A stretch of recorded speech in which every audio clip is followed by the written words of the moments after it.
A week later, people are still talking about the confidence from Hugh Freeze at SEC Media Days. In the world full of podcasts, he's the undisputed heavyweight champion of hot takes, an Auburn sports homer, master of the boog, and message board legend. Get your buttons buttoned and your hats flattened because the Top Button Podcast is about to kick off. And you don't want to miss your courtside seat. Now, here's your host, Charlie 5. Yes, sir. We're back. It's another episode of the Top Button Podcast, bonus edition with my man Ben Taylor from the Auburn Network. We haven't had a chance to talk about SEC Media Days yet, and I think it's time to talk about it. We're going to talk about Hugh's confidence. Everybody seems to be kind of the storyline, definitely from an Auburn perspective, maybe from a whole conference perspective. The language has changed, the terminology's changed, and it's I don't know, if you're an Auburn fan, it probably got you a little bit fired up. And then we'll talk about a couple of the big losers. Ben's got some big losers from SEC Media Day, so that should be fun. We'll jump into that in just a second, but before we do that, let's give a quick shout out to rowback.com. Use coupon code BARN20 to take 20% off your order. Ben's a big rowback guy. Yeah, I'm a big rowback guy. You all should be big rowback men and women. They got great polos, hoodies, pullovers, pants, shorts, all the apparel you can imagine. Feels good, looks good, and you can get it at a great discount by using that coupon code. Take 20% off your order. Show them some love. It's rowback.com. Yeah, I've seen Kyle's hoodie. I mean, he's worn it before. I wear it a lot.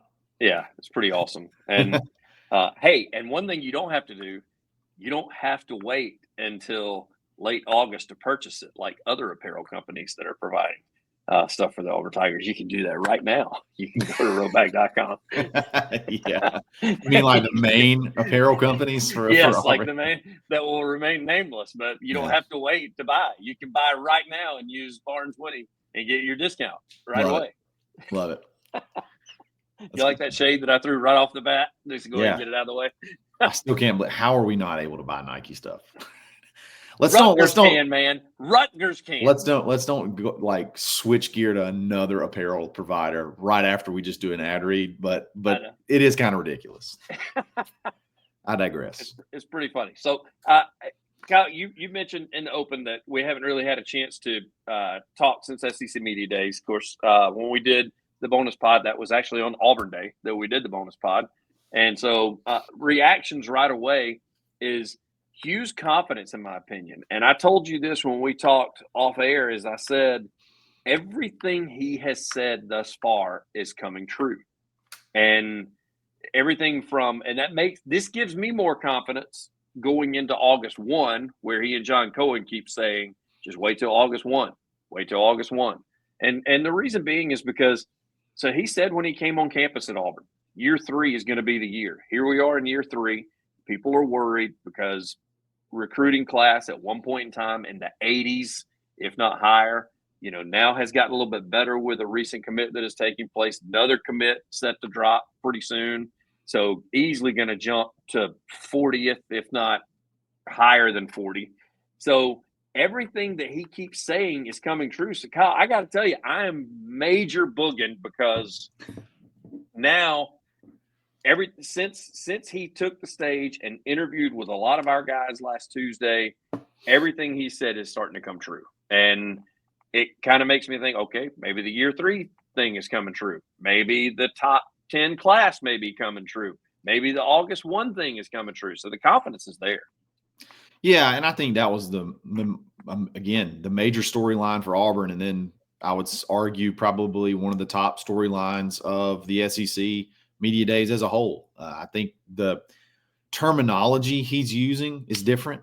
It's not a lot of wait and see. It's not a lot of tamper expectations. It's funny. I said this on my first reaction show. I felt like, I don't know if this was by design, but because I don't necessarily take Hugh Freeze as a huge PR prep guy.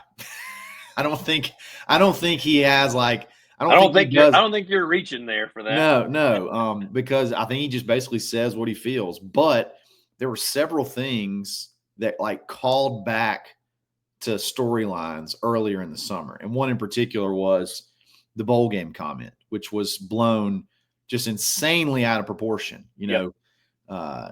Basically he was saying, when he was asked about if he felt pressure, he was like, I'm not an idiot. I know if I miss a bowl game again, I'm going to be in trouble. So he said something like, I know we got to go to a bowl. Like, in other words, we can't do what we did last year, or I am going to be in trouble. But people took that as he said the goal of the season is just to make a bowl game. He actually never used the term goal in that whole clip, but he was asked not a similar question, but I think he was just asked about expectations. And he said, what did he say, Ben?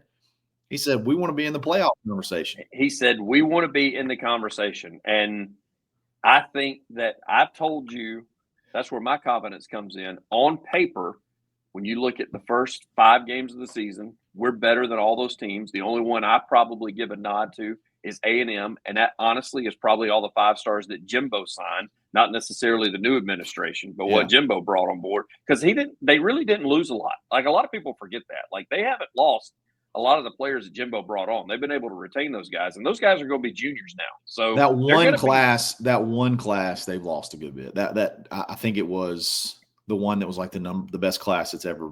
Yeah, the number 1 class in the history of Texas. In other words, there's still a lot of talent, no matter who it came from. That's a very, very talented team that returned a bunch from last year. So for sure. And so on paper, they may be the only ones in the first 5 games that may be better than Auburn if you just looked at it from a roster paper. standpoint. Yeah, from a roster standpoint. So if you can sneak through and grab 4 of those 5, if not all 5 of those games going into Georgia, and then you upset Georgia under the lights, who clearly still are not completely confident in their quarterback situation. So you never know what we may see midway through the season whenever they do come into Jordan-Hare. And then I've told you the next 5 before Alabama, Auburn is clearly on paper better than those 5 as well. Yeah, I think being in the playoff conversation is an actual doable thing. And him saying that and bringing it to light, I think means a lot. And little things like that Cohen said about him still taking calls on the way there and talking to recruits while they were driving over to Atlanta. Well, it was Monday. It was Monday when they were riding over there. Golf courses are closed on Monday. Yeah. I'm kidding. Moore's Mill's closed on Monday. I still say that he should have said, guys, I got to wrap this thing up. I've got a tea time at the Atlanta Athletic Club that I got to get to before. You know what's funny? This is no joke. I think he did have a tea time when he got back. I probably would bet money he did. I'm pretty sure that he went back and played golf. I think they should lean into that. I want to see more golf gifts whenever we land a recruit or something good happens. I want them to lean into it because it's so silly. No, go ahead. I wanted him to do the old, when he got up to the podium, do the old Johnny Carson thing, where Johnny Carson would do on his opening monologue, he'd always do a golf swing before he went over to his desk to do his late night show. I wanted you to do that on stage. No, you're dating yourself there. I know. There are other people that know exactly what I'm talking about.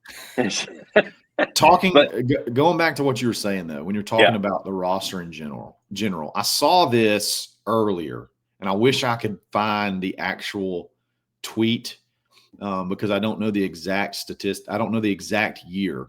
But if you look at what's called the blue chip ratio, which is basically the percentage of your roster that are 4 or 5 star recruits coming out of high school or whatever.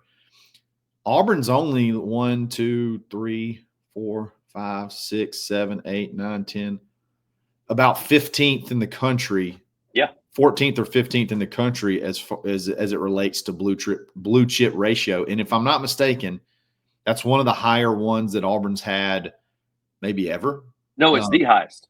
The highest Auburn's had since they started doing recruiting rankings. So this is a very, very talented roster. This is a roster that should be able to compete with all of the best schools out there. I mean, it should be able to but be able to compete with your rivals, be a little bit more not on a total level playing field, but being able to close that gap a little bit. And then you get some of your bigger ones at home. Like, I can understand why you would be confident. I can understand why you would feel confident, and you can see it, you can feel it, you can hear it in the terminology and it's in the words that he uses. Again, it's no more wait and see.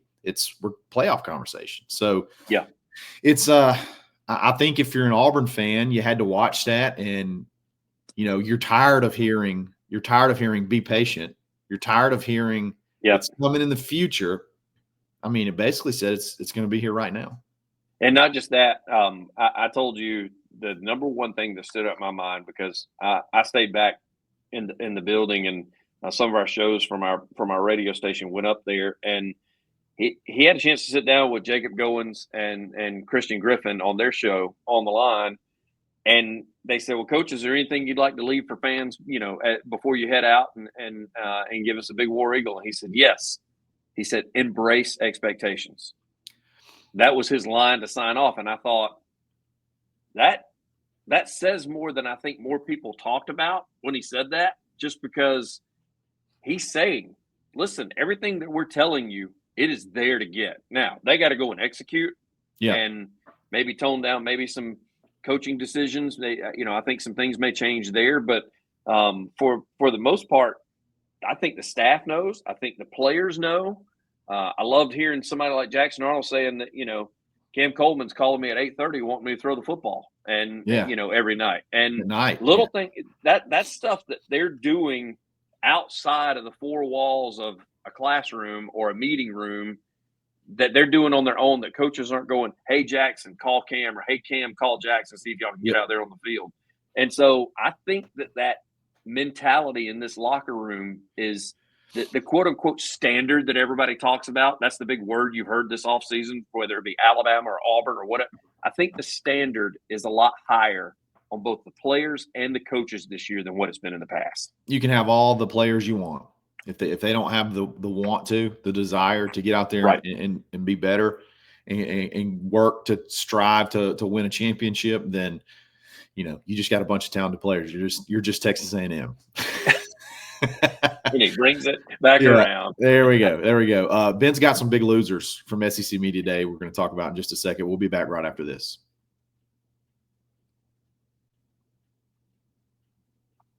Ben, hit me with the losers. All right, Kyle. You had to show Biggest Loser. I think I know one. I think I know one of them. But that show with people losing weight, The Biggest Loser, that's not what this is about. Also, I used to love to watch that show and just eat like a pint of ice cream while I was watching. I thought it was awesome. It's like, don't you wish you were here? But one was Steve Sarkisian. Yeah, is one, and the reason being is they play the Texas A&M fight song. And what a brutal mistake. I mean, let me ask you this, Ben. Let me ask you this. I don't know the order. Was Texas A&M after them or before them? I think Texas A&M was like day one. I don't even think they were on the same day. How does that happen? How does that happen? Some intern loses their job over that. Oh, like they've got to.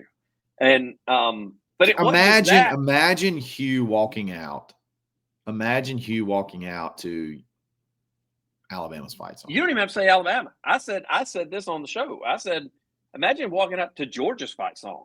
Imagine to Alabama's fight song, to Georgia, to to whoever. But Texas and Texas A&M, that's a pretty big rivalry. So it is. But I mean, it's the same. Like they were 2 days apart. And Texas and Steve Sark went first. Texas went on Tuesday when we went. Texas A&M was the last group to go out. I mean, that's July just 17th. Brutal. So brutal. He is the biggest loser just from the get-go. Yeah. And then I told you it got worse to me, in my opinion, because he, of all people, there are 3 teams in this league I don't ever want to hear they're out of money. That is Texas A&M, and Alabama. The Red Elephant Club is alive and kicking, and that mutual golf course that you and I played Birmingham because they're there. and they were wearing the shirts and the hats to prove it. Yeah, and same thing with Texas A&M. I know, me too. Same thing with Texas and Texas A&M. All that oil money, all that cattle money, all of that is still steaks are expensive. They ain't cheap. They've got, and so he gets up there and he's like, I just don't know that we can afford these kids anymore. And Am I'm I sitting there wrong? going, Did I make this up, or did like if you go to Texas, don't like a certain percent of their players drive like leased Lamborghinis or something crazy like that? yeah, he brought that up. He brought it up. What? They literally one of the recruits they brought in, they had like 12 Lamborghinis on the field and said one of these could be yours. So when he says we don't have any money while you roll out 12 Lamborghinis between the tens, I don't want to hear it. Like, you've got plenty of money. Lamborghini Austin. There's a Lamborghini dealership in Austin. Yes. Like, shut up. Shut your mouth. I don't want to hear it. Yeah. Are you kidding me? So that's Sark, poor mouthing. They've been giving like land away. Like they've also been like, I think Justice Terry got got a huge piece of land property in Texas. The kid land away. Yeah, like they're giving these kids like huge pieces of land out in Texas. I mean, there's a lot of it out there. So, I mean, it's absurd. Like I don't want to hear. Don't complain. You literally have the best job in college football. Texas and Oregon may be the two best jobs. I think now. Oregon wasn't before, but now that they're in the Big Ten, I think Texas is the best job in college football, and Oregon may be right there behind it in this new day or new era of college football. So I definitely don't want to hear poor, pitiful Sark ever. So that was one of the losers. My other loser, I got two, Kyle. So 3 total or 2 total? Just 2 total. Two total losers. Who's your other loser? The other one was the SEC commissioner, Greg Sankey. He literally said nothing. Exactly. I got too pumped up to hear what he had to say on Monday. And then he got done talking, and I was like, nope, get him back up there. Oh, we're not done. Put him back on the stage. So let me ask you this, Ben. Was there a reason to expect more? Like, was there like a tease out there that Sankey's got a lot to say, or was it just his big thing? That's his. Every year he usually drops a nugget that we can all use in media. He didn't drop any nuggets. I guess he was basically saying to me, in my opinion, SEC's not going to 9 games. They're going to stay at 8 games. I mean, that's kind of big news, and that could be big for Auburn because that could mean the Georgia rivalry thing could be dropped, as far as an every year opponent to be able to do the schedule flip every 2 years. Mm-hmm. So, I mean, I think that's fairly big, but for the most part, nothing on NIL, nothing on rev share, nothing on that. I mean, and that's been the talk of college football. It has been. And he's supposed to have been one of the ones that has been kind of behind this, and that NCAA's even been using, and that the Washington, D.C.'s been using Sankey to talk to him. I fully expected him to go into detail a little bit with NIL and rev share. And he just basically thanked everybody for being there and talked about various teams and the growth within the conference. And, hey, we may or may not have 9 games. We'll decide later. And we may or may not be voting to go to 16 teams in a playoff, or we may not. Like, he gave us a lot of fluff, but nothing concrete to run with. And so, I'd say his appearance was kind of a loser appearance. I got a loser. I just thought of one. I got some losers. It's multiple, but it's under one category. Can you imagine, Ben, going to SEC Media Days and asking another coach about a player that left their school to come to yours and what kind of player you're getting? That was a theme. Like, every coach got asked a question. Hey, he was asked about Caleb Wooden from an Arkansas writer. She's not a loser, though. She was, if you're picking up what I'm putting down. So she asked, she should be on television, not writing. Is that what you're saying? She has a face for television. So she said, what should Arkansas be expecting? What kind of player should they be expecting in getting out of, not Caleb? Colby was the older brother. Caleb was the safety. Yeah, Caleb Wooden. And I was like, I can't believe that was the question you just asked. And all of them got asked similar questions like that. How's he supposed to answer that? Like, how is there anything that he could say? He can't say anything but positive. He can't say anything but a positive.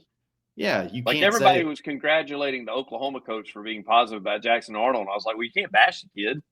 You can't say. Now he did go. That may be a whole show. He did go. I feel like over and above. Oh, no doubt on some of the things that he said. But yeah, like what is he supposed to say? We didn't ask. An Auburn person didn't ask him about Jackson Arnold, did they? Yes. Dadgummit. Who was it? I'm just kidding. Don't tell me who. I'll text you. Yeah, just text me later. That's a bad question. Don't ask that question anymore. That's about as bad as asking the time that Jimbo was asked about Cam Coleman committing, and you can't talk about commits.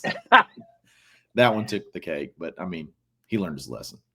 I like the guy that asked that question, but he learned his lesson. Wasn't he an intern though that asked that? I think so. Yeah, I think he was just interning at the time. Yeah, but anyway, good stuff. So, are you calling the people asking that the losers? Yeah, that's my losers. Okay. That's a dumb. Don't do that. I have one more loser. All right, hit it real quick. And you can't talk about sports and football without talking about Alabama. I thought that the way DeBoer handled the question about the you were going to find a way, and the standard. Do you think that last year you were living up to the standard of Alabama football, and him ho-humming through it before he finally said, I guess not.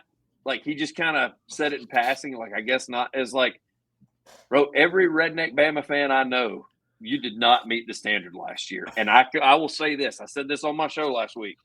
If Auburn doesn't go 5-7 last year, DeBoer is being talked about as badly as Hugh Freeze is this year. That's probably true. He's talked pretty bad. I mean, they had last year a lot off of DeBoer this past year. The blue chip ratio thing I talked about last year. They had the best roster in college football from a blue chip ratio of all of college football, and they got it again this year. So, what are you going to do with it? Well, you got to coach them up now, or you're Texas A&M. Exactly. Guys, thanks for listening. We obviously love to have fun on this one. It's a little bit more laid back. But we'll try to make sure we're doing it more consistently every single week. So sometimes it's just me forgetting to post it because we record every week. So I'll do a better job. So we'll be back again soon. It's another episode of the Top Button Podcast, bonus edition with Ben Taylor from the Auburn Network. Stay buttoned. Thanks for listening and drive home safely.